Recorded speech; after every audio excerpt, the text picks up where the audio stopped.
네, 여러분들 반갑습니다. 자, 공부하느라 정말 고생이 많으신데, 제가 뭐 그동안 해왔던 것처럼 오늘도 행정학에 대해서는 부담을 확 줄여드리고, 행정학만큼은 가성비를 극대화시켜서 딱 시험 문제가 잘 풀리게끔 한 번 더 정리를 하고요. 그리고 뭐 그동안 그 행정학 때문에 조금 고생을 하셨던 분들, 저랑 같이 공부를 못했던 분들은 뭐 이번 기회를 통해서 마지막 최종 점검이라도 가장 효율적으로 공부하고, 뭐 아직 시간이 남아 있어요. 이렇게 공부하니까 문제가 잘 풀리는구나 느껴보고, 어쨌든 그 점수를 마지막까지 쥐어 짜내셔야 되겠죠. 자, 여기 제가 글씨체를 특이한 걸 쓰니까 살짝 깨지네요. 파이널 특강. 자, 우리 6시간 동안 제가 드릴 수 있는, 여러분들이 시험 문제 풀고 점수를 올릴 수 있는 가장 중요한 것들을 드릴 거예요. 뭐 그대로죠.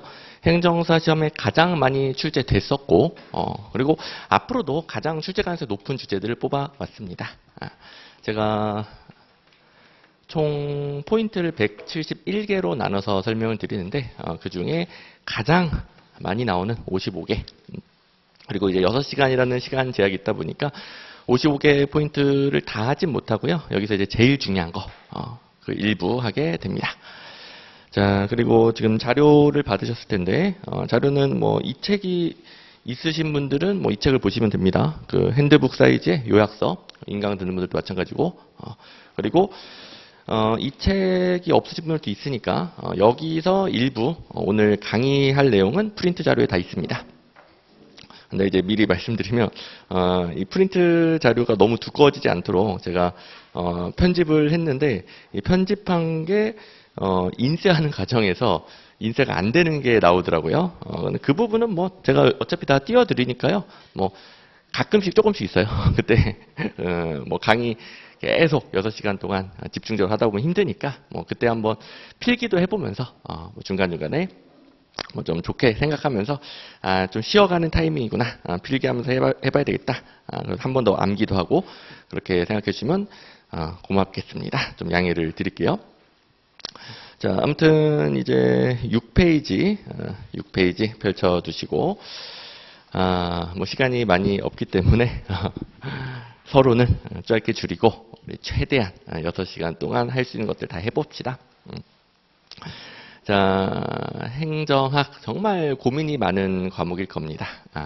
뭐 처음에는 일단 너무 학문이 난잡하고 중구난방이고 내용 자체가 이해가 안 됐었죠. 근데 그래도 자꾸 듣다 보고, 그다음에 제가 계속 기출문제를 같이 보여드렸잖아요. 기출문제를 보니까 또 객관식 문제가 그렇게 또 어렵진 않아요. 내용은 어려운데 문제는 또 이거 틀렸네, 이거 맞았네, 혹은 OX가 전부 다 판단이 안 된다 하더라도 얼추 소거하고 나면은 가장 정답도 잘 골라집니다.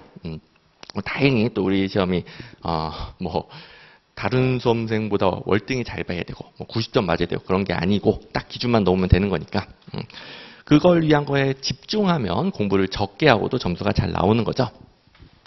자, 그래서 그 중에서 오늘 6시간은 가장 중요한 주제인데, 아시다시피 우리 행정사 시험이 어마어마하게 잘 내는, 방금 이제 파트 1 행정학 총론 중에서 뭐 총론이 가장 출제 비중이 높죠. 뭐 다른 파트 7개가 있는데 나머지는 한 10% 초반이라고 하면은 행정학 총론만 2배입니다. 2배. 또 그 중에서도 어마어마하게 잘 나오는 게 행정 이론이죠. 뭐 행정 이론이 여러 가지가 있어서 그런 것도 있지만, 제가 지금부터 이제 포인트 6번부터 19번 띄울 건데, 이론이 많아서 그런 것도 있지만 뭐 한 회에 2문제 혹은 2문제 반 이상 나오는 경우도 있단 말이에요. 그러면 이걸 빠삭하게 잡아두면은 일단 다른 수험생들 어려워하고 많이 틀리는 부분인데 본인은 가볍게 맞추고 시작을 하는 겁니다. 그래서 당연히 이거부터 시작을 해볼 건데, 자, 그래도 파이널이니까 기초적인 것들 여러분들 어느 정도 되어 있다는 전제에 설명을 드립니다. 근데 여러분들이 뭘 어려워하시는지 제가 알고 있기 때문에 그 부분은 더 반영하겠지만, 그래도 마지막이니까 문제를 풀기 위해서는 어떤 걸 공부를 해야 되는가, 여기에 집중을 합니다. 자, 일단 행정학 이론이 너무 복잡하기 때문에 19세기 말 미국의 고전적 행정학이라는 체계가 잡혀 있어야 됩니다. 그 다음에 어마어마하게 복잡하게 막 갈라지죠. 그러니까 일단은 시작이 잡혀 있어야 되고 이 자체도 시험에 잘 나오죠. 자, 연도, 학자 이런 건 제가 암기하라는 대로 암기하라는 것만 암기하시면 됩니다. 자, 여기 미국 19세기 말 고전적 행정학의 성립은 그냥 19세기 말 1800년대 후반이다. 이 정도 기억을 해주시고 그리고 19세기 초에 엽간주의 시대였단 말이에요.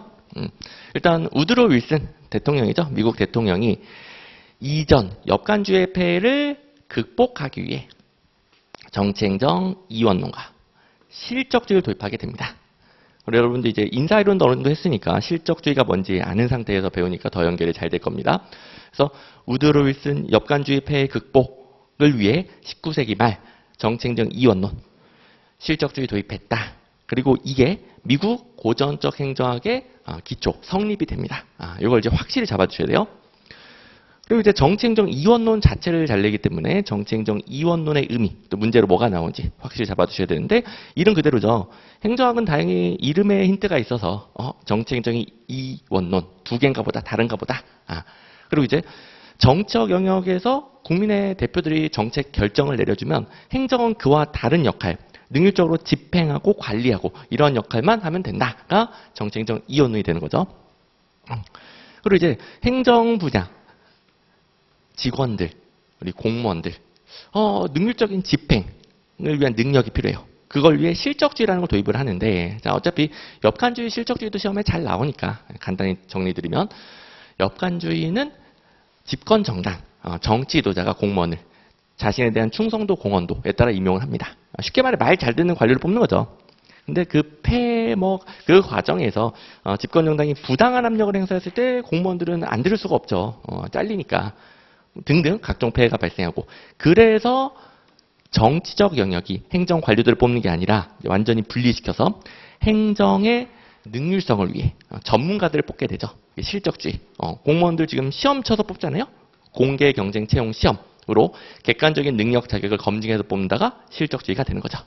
그럼 이제 딱 정치행정 이원론 실적주의 어울리고 문제로도 엄청나게 나오고요. 자, 그리고 이제 우드로 윌슨이 행정학의 독자성을 확립했다라고 하는데 정치로부터 분리된 독자성이겠죠. 그렇다면 행정을 경영처럼 보는 거죠. 그래서 행정학의 독자성은 우드로 윌슨의 독자성은 경영학으로서 독자성이 되는 겁니다. 이렇게 배웠던 거 한 번 더 떠올려 보시고. 자, 그리고 요 자체가 잘 나오기 때문에 이런 것들을 기출문제로 계속 점검을 하셔야 돼요. 근데 일단 이번 강의에서는 모든 기출문제를 다 보기 어렵겠죠? 대신에 우리 요약서에는 OX가 있습니다. 그래서 6페이지 제일 아래 OX가 있을 것이고 강의 시간에 매우 중요한 것들은 다루고 그리고 다 못 다루는 것들이 있을 텐데 여러분들이 나름 복습을 해주시고 그다음에 본인 실력에 따라서 복습 정도를 정하셔야 되는데 뭐 이 강의만 잘 듣고도 OX 여기 있는 것만 잘 보고도 뭐 이미 안정적인 점수가 나오신 분들 그걸로 끝입니다. 근데 본인 실력이 부족할수록 이 OX 뭐 여기 요약서의 내용뿐만 아니라 또 기출문제를 찾아보셔야 됩니다. 자, 내용 이해가 부족해도 어쨌든 기출문제에서 어떻게 틀리게 된다, 어떻게 옳게 낸다. 그걸 이제 알고 있으면 그래도 문제가 풀린단 말이에요. 그래서 포인트 번호가 다 적혀 있죠. 자, PPT는 여기 적혀 있을 것이고 자료에도 거기 다 적혀 있을 텐데 제 모든 교재는 다 포인트 번호가 같잖아요. 그래서 만약에 포인트 6번이 부족하다. 기출문제 찾아봐야 되겠다. 그러면 기출문제집에서 포인트 6번 찾아보시면 돼 있고 그리고 이제 혹시 다른 교재를 보신 분도 있긴 있으시니까 그런 분들은 이제 제목 보면서 기출문제 그래도 꼭 찾아보면서 보충을 하셔야 되겠습니다. 자, 그래서 한번 OX 한번 보죠. 2번 보니까 윌슨, 우드로 윌슨, 정치행정 이원론 입장이다. 땡. 무지막지하게 잘 나옵니다.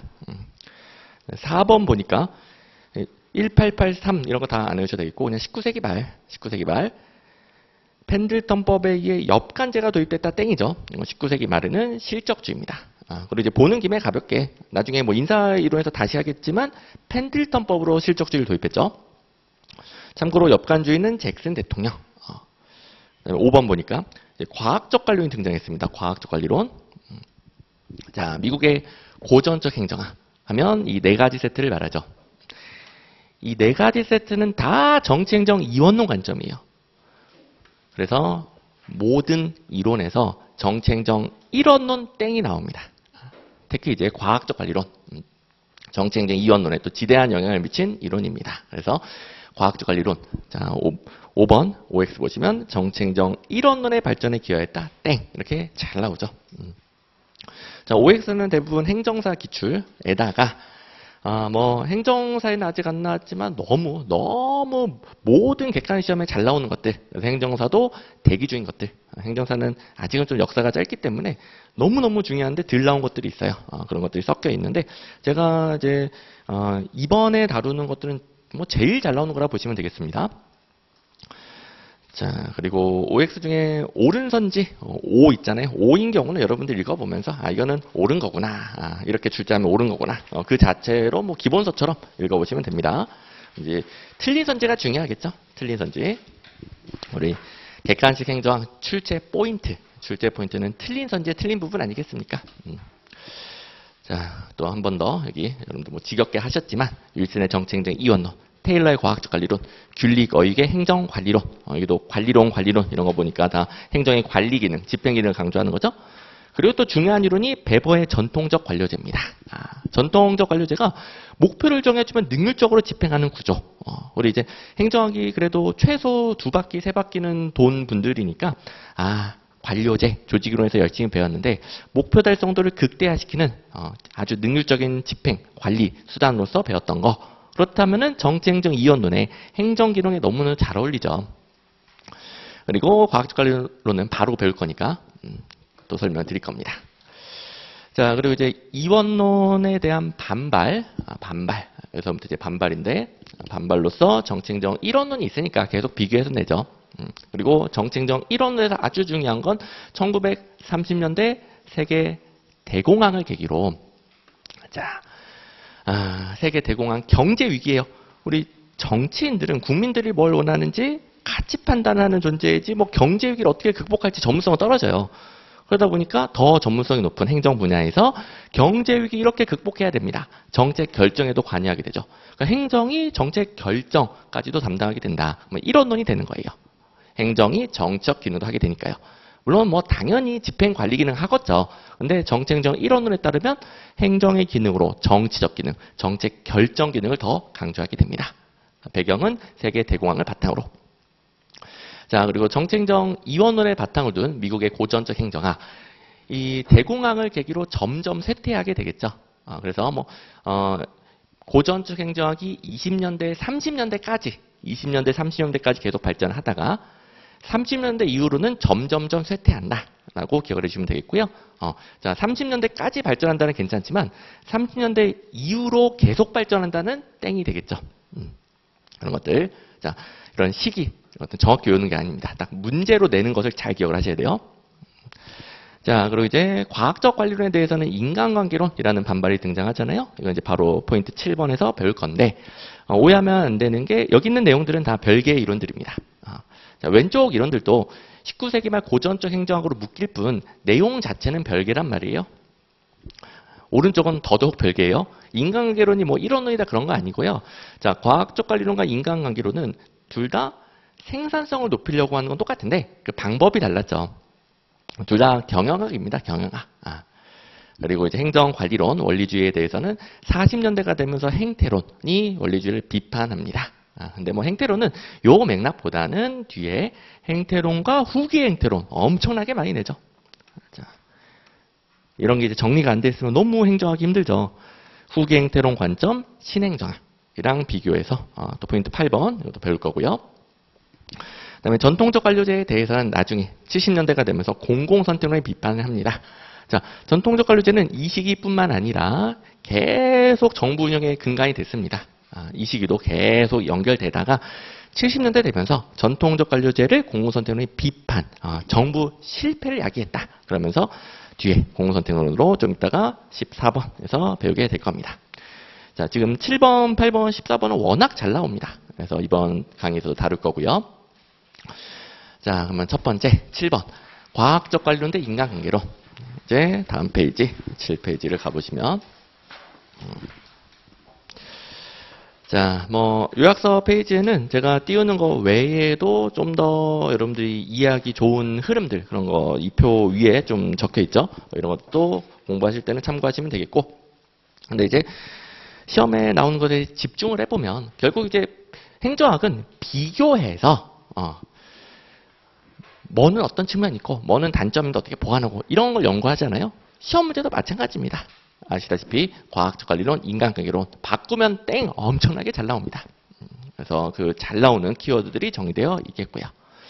근데 이제 오해하시면 안 되는 게 공통점 요거 자 이게 뭐 내용상으로 어마어마하게 중요하다기보다는 하도 차이점이 많다 보니까 시험 문제가 가끔 공통점 이 공통점 쪽을 인간관계로는 해당이 안 되는 것처럼 이렇게 낸단 말이에요. 그래서 차이점이 더 중요합니다. 근데 혹시 차이점 열심히 공부하다가 놓칠까봐 자 과학적 관리론과 인간관계론은 둘 다 조직의 생산성, 성과를 높이려는 학문이에요. 그런데 방법이 달랐다. 방법이 달랐다.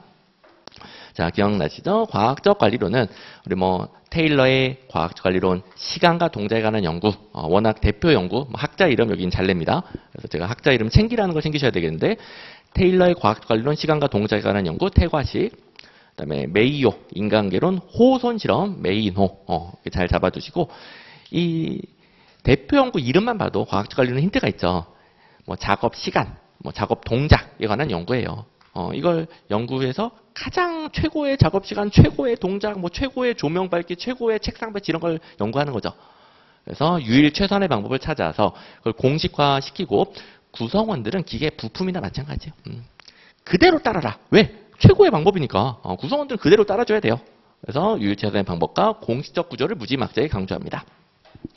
그리고 구성원들을 합리적 경쟁으로 보는데 그럼 돈 주면 열심히 한다. 이런 의미의 능률성 확보, 기계적 능률성이라고 합니다. 기계적 능률성 하면 좀 측정 가능한, 특히 이제 금전적 가치로 능률성을 확보하는 거죠. 그에 비해 메이오의 인간관계론, 호손 실험. 호손 실험 같은 경우에는 원래는 과학적 관리론을 증명하려고 했으나 실험을 하다 보니까 이런 현상이 발생한 거예요. 실험 대상자들이 본인이 실험 대상이라는 것을 인지하고 야 우리 저 집단이랑 우리랑 비교한대. 비교했을 때 저 집단 이겨야 돼. 더 열심히 해야 돼. 그래서 실험 대상 집단 조명 밝기를 엄청 낮추고 뭐 보이지도 않게 해놨는데 조명 밝기가 밝은 데보다 더 생산성이 높아진 거예요. 이게 뭐야? 보이지도 않는데 왜 이렇게 생산성이 높아? 알고 보니까 자기들끼리 만드는 그러니까 비공식적인 집단, 인간관계로부터 형성되는 자기들끼리 만드는 비공식적 집단과 또 그들이 만드는 그들만의 사회적 규범, 사회적이다. 인간관계에서는 그들만의 규범이죠. 이걸 통해서 우리 저 집단 이겨야 돼. 이런 게 형성되었다라는 거예요. 사람은 기계 부품이 아니구나. 사람은 사회적인 욕구, 심리적인 욕구를 가지고 있는 거죠. 그래서 이런 사람을 사회인이라고 하고요. 이 인간관계에서 오는 사회적, 심리적 욕구가 충족됐을 때 더 열심히 하더라. 자, 그래서 동기부여 방법 딱 대비되고 바꾸면 땡 역시 잘 나옵니다. 그리고 금전적 가치 외의 걸 고려한 능률성을 사회적 능률성이라고 하고요. 자, 여기 뭐 그래도 여기까지 여러분들 잘 하시는 부분이긴 한데 그래도 중요하니까 확인해 봅시다. 밑에 기출문제 체크 1번. 1번은 공통점. 이거 행정사에 아주 잘 나오는 옳은 선지입니다. 과학적 관리론과 인간관계론은 생산성 향상을 추구한다는 점에서는 유사하다. 이거 틀렸다고 하시면 안 됩니다. 옳은 선지. 2번. 역시 행정사 기출. 과학적 관리론이 비공식적 집단의 역할 강조 땡이죠.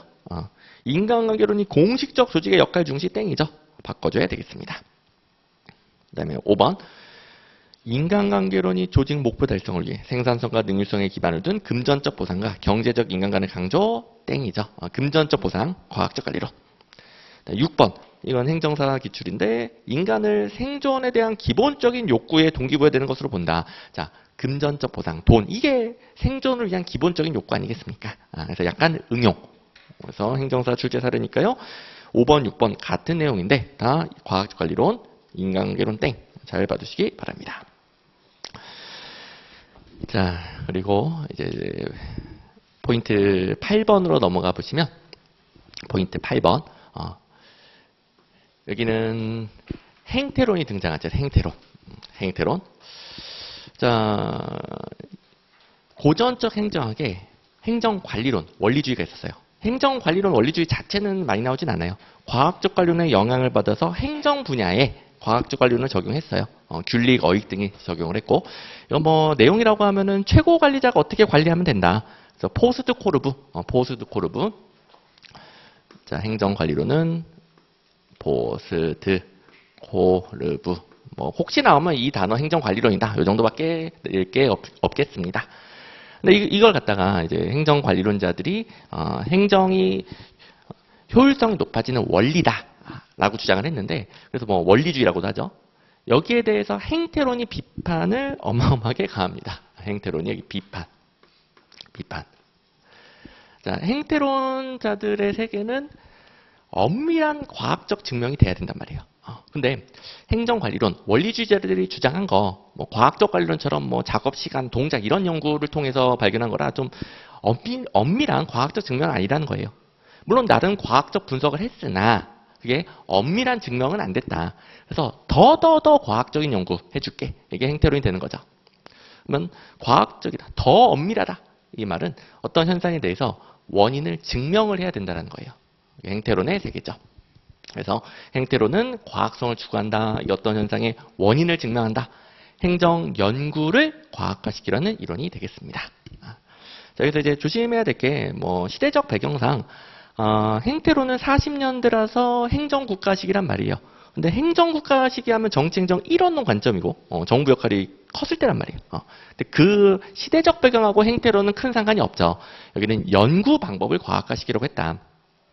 근데 이게 문제가 뭡니까?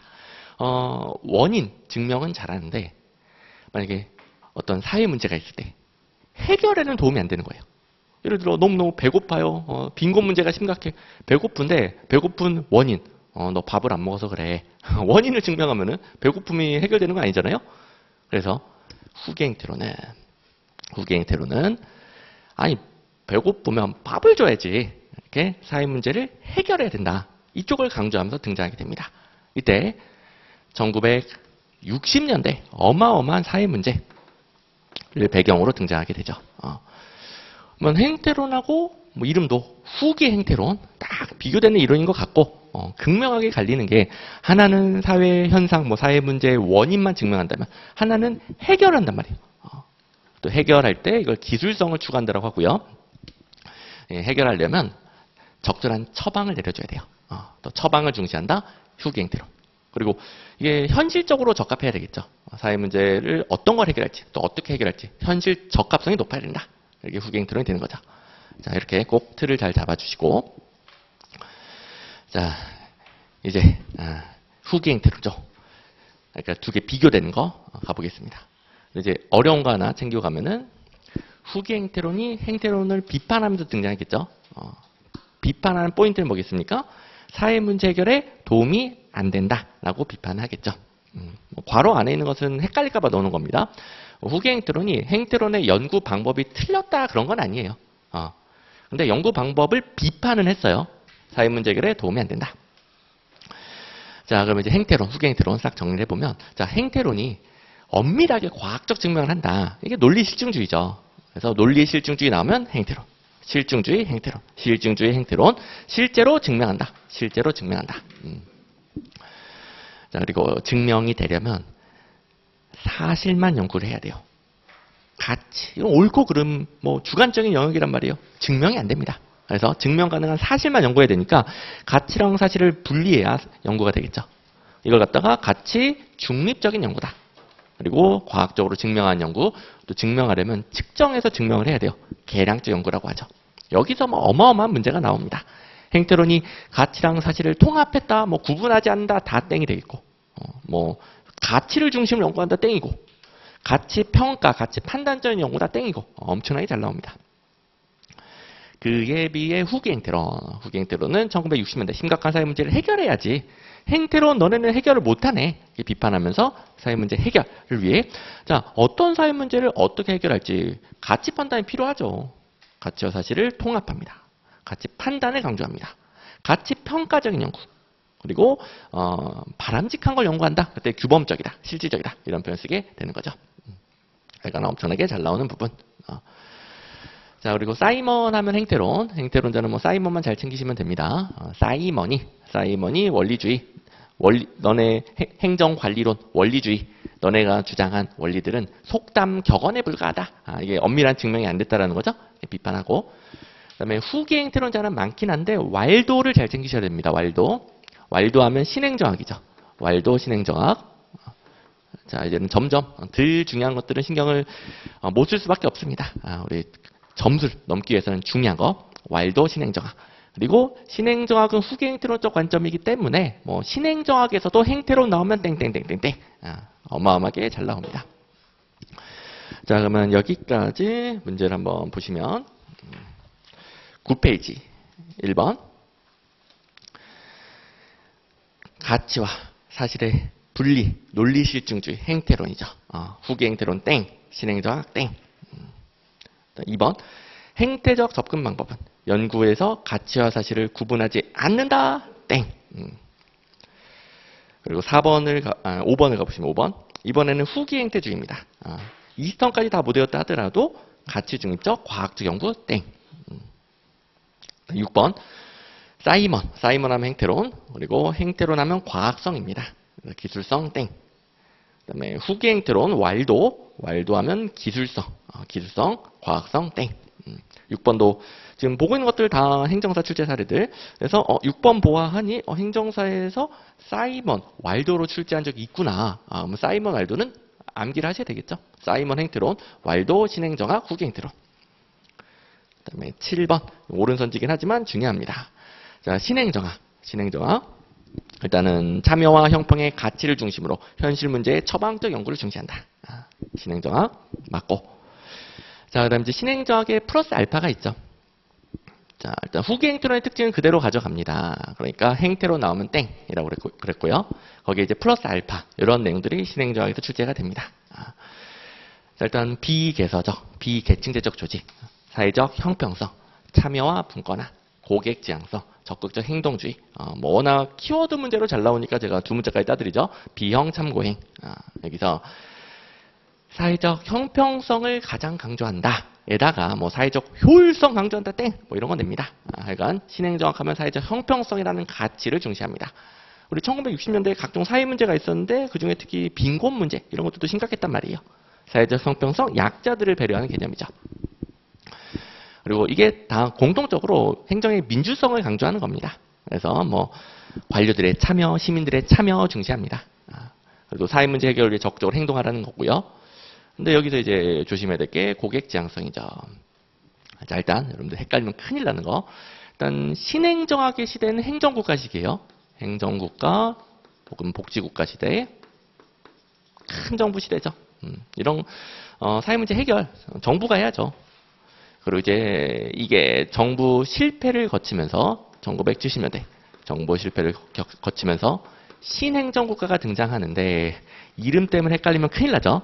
신행정국가랑 신행정학은 아무 상관없습니다. 원리가 반대입니다. 반대. 이름 때문에 헷갈리면 큰일 나고요. 신행정국가는 정부 실패를 해결하기 위해 신공공관리론이 대세가 되죠.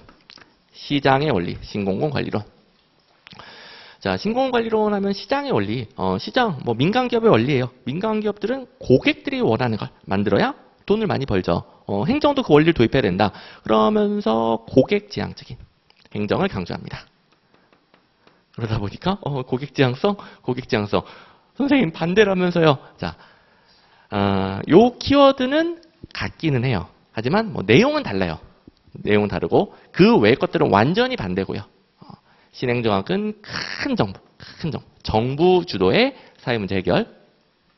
신행정국가는 작은 정부. 정부 역할을 줄이고 시장에 맡겨야 된다. 그리고 신공공관리론의 고객지향성은 민간기업이 보는 고객처럼 국민들을 보라는 거예요.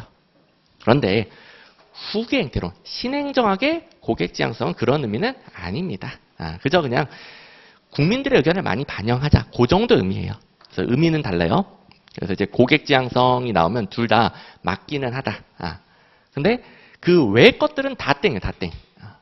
그래서 신행정학에서 후기 행태론 땡 잘 나오고요. 그리고 신공공관리론의 특징이 나와도 땡이에요. 그것도 나름 잘 나옵니다. 근데 고객 지향성은 땡이 아니겠죠. 이것 빼고는 신공관리론, 시장의 원리 다 땡이 되는 겁니다. 이것 좀 조심하시고. 자, 워낙 잘 나오는 내용이죠.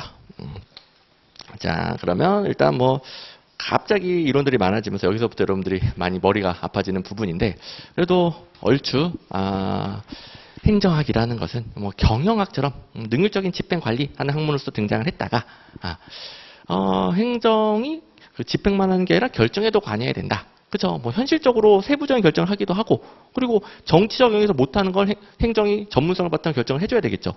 이런 이론도 발달하고, 그다음에 능률적인 집행에서도 이런 방법도 있다, 저런 방법도 있다. 그리고 연구 방법에서 연구 방법을 과학화시켜야 된다. 이런 이론이 등장했고, 근데 그 연구 방법은 다시 또 사회 문제, 사회 문제가 심각할 때는 사회 문제 해결에 도움이 안 된다. 비판을 받으면서 이론이 발달해 왔습니다. 그런데 이제 또 갑자기 환경을 고려한 이론이 등장합니다. 생태론. 자, 이번에는 연구의 중심 소재가 뭐냐? 행태론 같은 경우는 인간의 행태를 연구하는 거죠. 행태, 잘 안 쓰는 용어지만 인간의 행동 중에 증명 가능한, 관찰 가능한 행동을 행태라고 행태주의자들이 정의를 했어요. 그래서 증명 가능한 행동을 연구해서 실제로 관찰하고 증명해서 원인을 증명하겠다. 행태론이었는데, 이제는 인간의 행동 말고 환경의 영향이 더 크다. 환경을 중심으로 연구해야 된다. 그런 이론도 등장하게 됩니다. 뭐 참고로 생태론은 비슷한 시기이긴 해요. 생태론이 좀 나중이긴 하지만 그래도 이 당시에는 주로 과학성을 추구하는 이론. 근데 행태론에서는 인간의 행동을 중심으로 원인을 증명했다면, 생태론에서는 원인을 환경에서 찾는 거예요. 환경. 그리고 뭐 생태계 이러면 환경을 중시하는 거죠. 환경과의 상호작용 중시하는 게 생태계죠. 그래서 이번에는 행정 현상을 연구하는데 환경으로 설명한다. 생태론. 자, 환경, 이런 단어들 이제 보일 것이고, 그 다음에 이제 비교행정론. 자, 생태론의 한 분파가 비교행정론인데, 생태론, 비교행정론 똑같은 단어입니다. 근데 비교행정론이라는 이름을 쓰는 이유는 이게 후진국을 선진국과 비교하면서 설명하죠. 그래서 생태론 하면은 환경을 연구한다랑 후진국과 선진국을 비교하여 설명한다. 이렇게 정리해 주면 되겠습니다. 뭘 비교하겠습니까? 자, 선진국에서 잘 되던 행정 제도들을 후진국에 도입했더니 안 되는 거예요. 똑같은 제도인데 왜 안 되지? 미국에서 대통령제 잘 됐는데 왜 후진국에 도입하니까 갑자기 독재로 바뀌지? 환경이 다르구나. 미국에서는 대통령제를 위한 환경이 갖춰져 있는데 후진국은 그게 갖춰져 있지 않은 거예요. 환경이 다르구나. 이런 식으로 연구를 하는 거죠. 환경 차이로 후진국과 선진국의 차이를 설명하게 됩니다. 자, 그리고 그 대표적인 모형이 리그스의 사회 삼원론 혹은 프리즘적 모형이죠. 자, 지금 생태론 계속. 생태론은 후진국을 중심으로 연구하는데 이게 완전 옛날 농업사회라기보다는 선진국으로 가고자 하는 발전도상국 정도의 후진국을 연구합니다. 그래서 여기가 중심이에요. 가운데. 후진국을 그 이전, 완전한 농업사회랑 비교를 했을 때 농업사회는 자기가 농사를 지어서 그걸 자기가 먹잖아요. 공적인 일과 사적인 일이 융합되어 있는 거예요. 공사가 분화되어 있지 않다. 융합된 사회다. 이렇게 표현합니다. 근데 발전도상국 그 정도는 아니다. 그 정도는 아니다. 그렇다고 완전 선진국, 지금 산업사회 선진국 같은 경우에는 제가 열심히 강의를 하면 여기서 막 먹을 게 떨어지는 게 아니라 강의를 통해서 수입을 얻고 제가 그 수입으로 사적인 것을 챙기게 되는 거죠. 공사가 분화되어 있어요. 분화된 사회라고 하고 이거는 공적인 것, 사적인 것들이 분화되어 있다. 현대사회죠. 그러면 발전도상국은 그 중간에 있다는 거예요. 이름이 프리즘적 사회다. 이런 이유는 프리즘을 빛이 통과하면 여러 가지 색깔로 갈리잖아요. 그래서 좌우의 특징이 혼합되어 있더라. 그래서 프리즘적 사회라고 표현합니다. 일단 뭐 시험 문제는 리그스의 프리즘적 사회에 물어본다. 그러면 융합된 사회 땡, 분화된 사회 땡, 공사의 미분화만 있다 땡, 분화만 있다 땡. 이렇게 출제를 하겠죠. 그다음에 행정사회는 이게 나온 적이 있습니다. 이 관료제 모형 하면 정부 운영 모형인데 일단 융합된 사회 안방 이러면 사적인 공간이죠. 분화된 사회 사무실 공적인 공간이 따로 있는 거죠. 근데 프리즘적 사회 사랑방 손님을 맞는 공간이에요. 우리 집이긴 한데 오키가 사랑방에 가봤더니 학교 선생님이 계시네? 우리 집인데 왜 선생님이 계시지? 사적인 공간이면서 공적인 공간이죠. 융합되어 있는 겁니다. 그래서 프리즘적 사이 물어보면은 양 옆이 땡이 되겠습니다. 자, 그러면 여기까지 해서 문제 한번 확인을 해볼게요. 10페이지 1번. 행태론적 접근이 행정현상을 자연사회 문화적 환경과 관련시켜 설명한다. 땡. 히읗과 시오 차이지만 틀렸습니다. 환경은 생태로. 그 다음에 3번을 보시면 리그세, 프리즘적 모형 중 농업사회가 사랑방 모형은 프리즘적 사회가 되는 거죠. 이런 식으로 양옆 땡. 자, 그럼 여기까지가 뭐 생태론, 비교행정론 출제 포인트가 되겠고요. 그 다음에 이제 행정사가 아주 좋아하는 주제가 있어요. 이거 다른 시험은 별로 안 나오거든요. 근데 행정사는 이 발전행정론을 너무 좋아해요. 꼭 잘 챙기셔야 됩니다. 자, 발전행정론은 비교행정론의 한 분과이긴 합니다. 후진국을 선진국과 비교해 설명한다는 똑같아요. 근데 차이점이 있으니까 출제를 하겠죠. 차이점. 자, 앞에 생태론 쪽하고 틀린 그림 찾기 해보시면 종속변수, 독립변수가 바뀌었죠. 발전행정론은 행정이 주도적으로 환경을 바꿀 수 있더라. 이제 환경에 의해 행정이 결정되는 게 아니라 행정이 환경을 바꿀 수 있더라. 그래서 정부 주도적인 경제 발전을 설명합니다. 딱 맞는 또 발전행정론이 어마어마하게 연구하는 분야가 어디겠습니까? 1960년대 우리나라죠, 우리나라. 우리나라 60년대 생각해 보시면은 정부 주도적으로 뭐 경제 발전 5개년 계획, 고속도로 깔아, 뭐 새마을 운동 등등 정부 주도적으로 경제 발전을 추구했던 시기예요. 그렇다면 이렇게 뭔가 그 정부가 다 때려 박았어요. 경제 발전을 시키기 위해 다 뭔가 투자를 했어요. 실제로 경제 발전을 해야죠. 그래서 발전행정론 하면은 행정 가치 중에서 효과성을 무지막지하게 강조하고 이걸 또 행정사가 엄청나게 좋아합니다. 꼭 잘 대비해서 가셔야 되는데 10페이지 4번을 보시면 행정이 국가 발전이라는 목표를 달성하기 위해 정치를 비롯하여 경제 사회의 변동을 주도해 나가야 된다는 행정학설. 행정이 국가 발전, 경제 사회 변동 주도, 발전 기능설, 발전 행정론 같은 겁니다. 5개 중에 고르는 문제였고요. 5번. 발전 목표의 설정과 달성을 통해 국가 발전을 추진하던 1960년대 발전행정적 사고가 지배적일 때 부각되어 중요시됐던 행정가치를 고르시오. 역시 5개 중에 고르는 문제였는데 능률성은 효율성이죠. 능률성, 효율성 아니고 효과성. 자, 효율성과 효과성은 뭐 구분 안 하고 대충 쓸 때도 있지만 구분을 시키면 명확하게 구분해야죠. 발전행정론은 효과성. 4번, 5번 다 행정사 출제 사례입니다. 자, 그러면 일단 행태 연구한다, 환경 연구한다 가져왔어요. 참고로 이제 환경 연구한 이론 중에 뭐 체제론 이런 것도 있죠. 체제론은 그래 출제 비율이 좀 떨어지니까 여기서는 좀 생략하겠지만 어쨌든 이제 환경 가져왔고 이번에는 제도입니다. 제도. 아니 또 제도가 제일 중요하대요. 이 이론들은. 그래서 일단 이런 것들도 기본적인 출제 포인트예요. 행태론이 제도를 중시한다 땡. 뭐 생태론이 행태를 중시한다 땡. 뭐 이런 것도 다 기본적인 출제 포인트입니다. 이제 제도주의는 제도를 제일 중시하겠죠. 그래서 여기서는 뭐 행태나 환경을 중시한다 땡이 됩니다. 자, 그리고 구제도주의랑 신제도주의가 있잖아요. 구제도주의는 뭐 법적, 제도적 접근이다 이렇게 섞어 쓰는데 이게 법으로 공식적으로 정한 제도만 제도다. 공식적 제도에 초점을 맞추죠. 근데 신제도주의는 제도의 범위가 달라집니다. 또 아시다시피 시험에 잘 나오는 건 신제도주의죠. 제도의 범위가 비공식적 제도. 정부가 법으로 정하지 않더라도 규범, 관습, 문화 등 비공적으로 형성되어 있는 제도들이 있죠. 이걸 더 강조하게 됩니다. 물론 뭐 둘 다 연구하지만 둘 다 연구하니까 뭐 공적 제도로 제도를 한정한다 땡이고요. 그리고 둘 다 연구하지만 비공적 제도를 더 강조해요. 공적 제도 강조한다 땡이고요. 이런 문제가 나옵니다.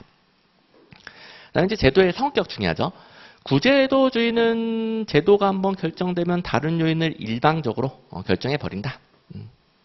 제도 자체도 어떤 요인, 뭔지 모르겠지만 어떤 요인에 의해 일방적으로 결정된다라고 봐요.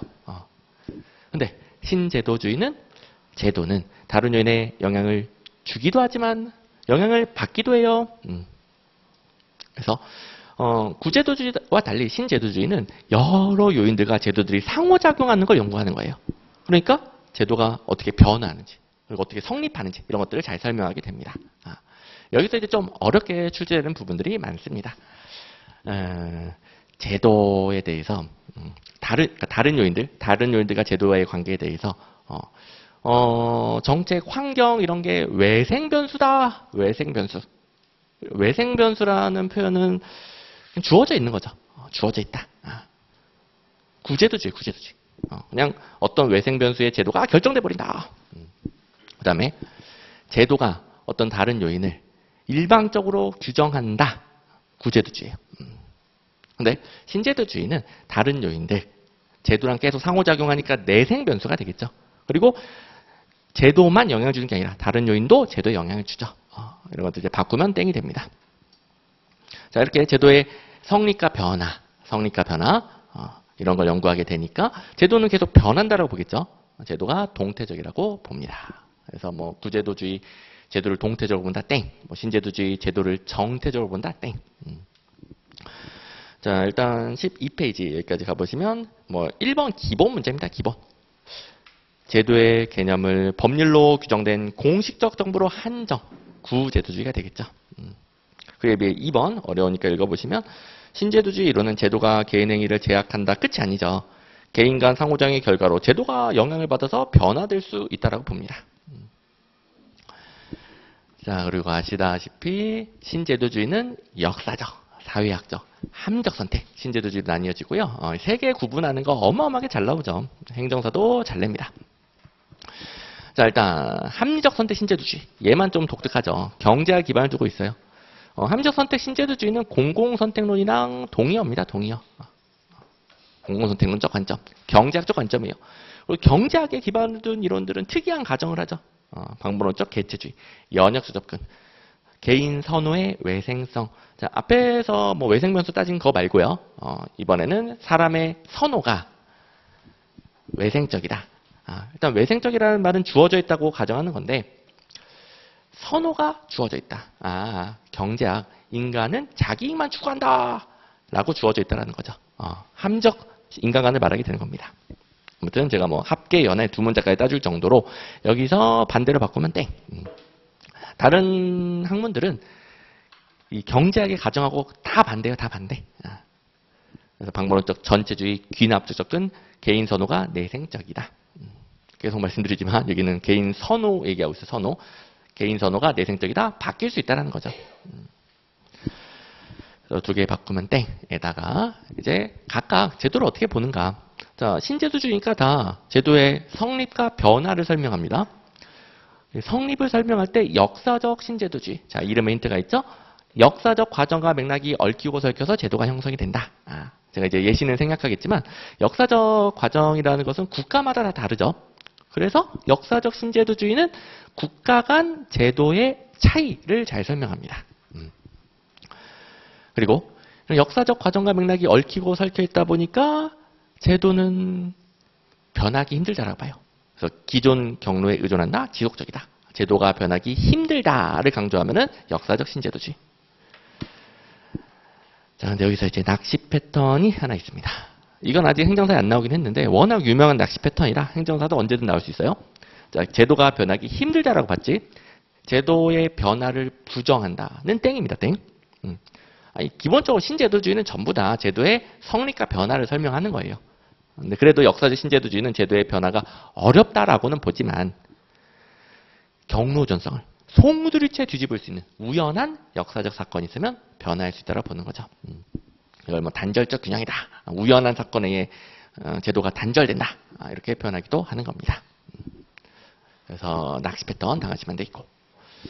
이제 사회학적, 이런 것대로 사회적으로 정당한 거, 사회적으로 당연시되는 거, 이런 것들이 제도가 된다라고 봐요.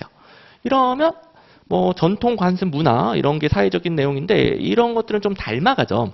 그래서 사회적 정당성, 예를 들어 전 세계적으로 민주주의가 정당성을 가지고 있다. 그래서 뭐 우리나라도 민주주의 도입하고 후진국들도 민주주의 도입하고 등등 제도가 이렇게 닮아가는 걸 잘 설명합니다. 동형화라고 하죠. 그렇다면 역사적 신제도주의랑 달리 사회학적 신제도주의는 국가 간 제도의 유사점을 잘 설명하겠네요. 시험에 잘 나옵니다. 그리고 뭐 사회적으로 적절한 게 도입된다, 뭐 적절성의 논리, 이건 뭐 경제학적 관점에 목표 달성도를 극대화시킨다, 결과성의 논리하고 대비되는 거겠죠. 그리고 조직도 사회문화적 환경을 배태하고 있다, 내포하고 있다는 거죠. 조직의 배태성, 이런 개념들. 이제 합리적 선택 신제도주의는 제도를 개인들 간 합리적 선택의 균형으로 보는데, 자, 유일하게 제도의 형성에서, 자, 지금 이제 제도 얘기하고 있습니다. 제도의 형성에서 개인의 선택이 나오면 합리적 선택 신제도주의.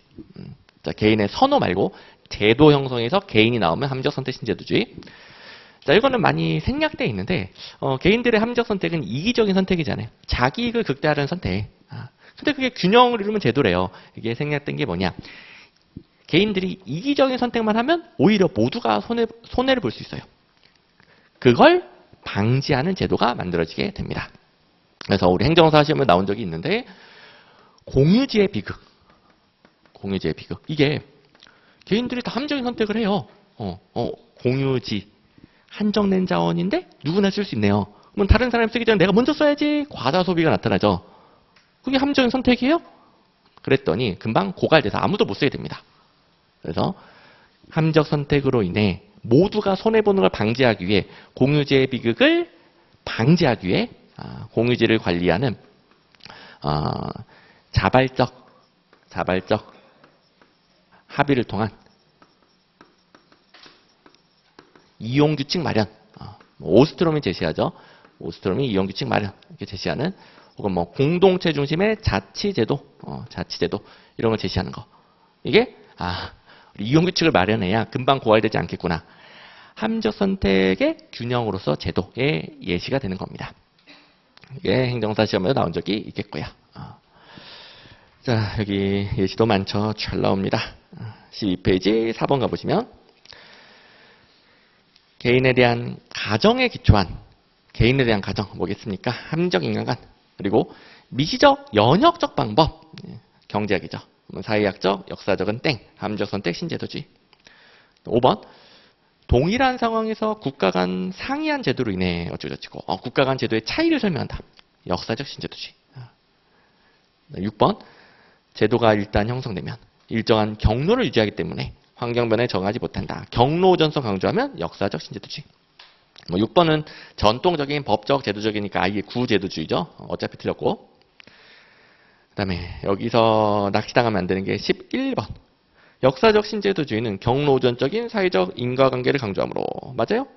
그렇다고 특정한 제도가 급격한 변화에 의해 중단될 수 있는 가능성을 부정한다. 여기는 틀렸죠. 이 경로 우전성을 송두리째 뒤엎을 수 있는 우연한 사건에 의해 변화할 수 있다고 봅니다. 11번은 예상 출제 포인트. 바로 위에 10번. 서로 다른 국가들 간의 제도가 유사해지는 현상. 제도가 유사해진다, 동형화된다, 사회학적 신제도주의. 잘 나옵니다. 자, 여기까지 일단 보고요. 그 다음에 이제 공공선택론으로 가는데, 이제 공공선택론이 지금 여기가 처음으로 빠진 게 등장을 했습니다. 그래서 여기 한번 간단하게 필기를 해보시고, 요 내용이 지금 12페이지 밑에 있었는데 편집하면서 빠져버렸어요. 그래서 쉬는 시간에 필기를 해보시고, 그리고 어차피 좀 힘들 때 됐으니까 좀 쉬었다가, 필기하는 김에 쉬었다가 가도록 할게요. 그래서 요 포인트 14번 공공선택론, 그리고 요 표에 있는 내용이 12페이지 아래에 들어갑니다. 좀 이따가 설명 들으시면 이거 일일이 다 적지 않다 하더라도 딱 경제학적 연구다, 이게 핵심이라는 거 아실 거예요. 그리고 출제 빈도 4개짜리고요. 제가 이걸 이제 모르고 메모를 안 해놨는데 좀 이따가 그 출제 사례 좀 적어드리도록 할게요. 여기 신제도주의 11페이지 제일 위에 보면은 포인트 제목 오른쪽에 출제 빈도 몇 개, 또 출제 사례 이런 거 있잖아요. 이게 별표 개수는 1개부터 5개까지가 있어요. 그러면 신제도주의 4개라는 것은 굉장히 중요한 거죠. 1개부터 5개까지. 이거 참고를 해주시고. 그리고 이거는 뭐 모든 객관식 행정학 시험 종합입니다. 근데 이제 오른쪽, 바로 오른쪽에 23년도, 19년도, 18년도. 이거는 행정사 시험이에요, 행정사. 그러면, 자, 별표 개수도 많고, 행정사 개수도 많으면 제일 중요한 주제가 되겠죠. 근데 둘 중에 하나만 많아도 나름 잘 챙기셔야 돼요. 다른 시험은 안 나오는데 행정사에 자주 나오는데 어쩔 수 없이 챙겨야죠. 근데 행정사는 아직 덜 나왔지만 다른 시험에 무지막지하게 나온다. 이것도 챙겨야 되는 게 행정사는 아직 좀 역사가 짧아서 아직 덜 나온 것들이 많습니다. 대기 중인 게 있어요. 그래서 그게 많은 거 위주로 오늘 보신다고 보시면 되겠습니다. 둘 다 적은 것들은 오늘은 덜 중요하니까 뭐 가성비를 높이기에 못하는 거죠. 또 여러분들도 시험 끝까지 마찬가지입니다. 중요할수록 더 많이 반복한다. 자, 좀 쉬었다가 포인트 4번부터 들어가도록 하겠습니다.